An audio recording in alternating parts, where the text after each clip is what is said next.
Gua sih gak yakin gua tuh bisa masuk surga karena amalan gua. Subuh jam 5:30 tuh gak meyakinkan untuk dibanggakan sebagai tiket untuk masuk surga. Masuk surga itu karena rahmat Allah, bukan utamanya karena amal kita. Jadi amal kita itu dibuat untuk mengetuk pintu rahmat Allah.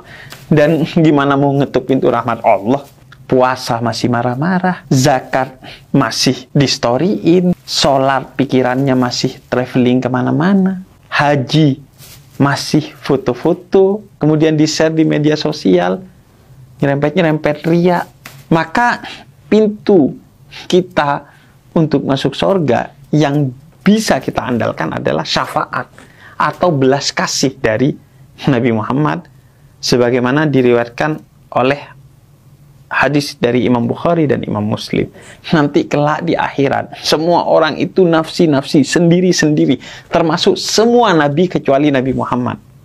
Nabi Muhammad justru berkata, umatku, umatku, umatku.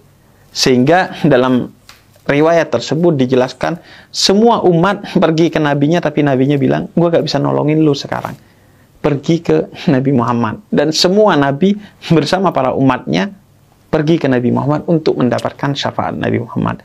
Dan Nabi Muhammad mengatakan, umatku, umatku, umatku.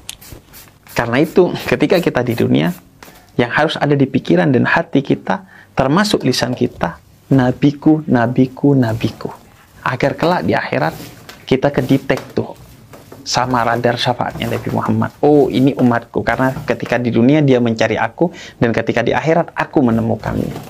Dan syafaat Nabi Muhammad itu juga yang dalam riwayat Imam Ahmad bahkan bisa mengeluarkan kita yang udah masuk neraka.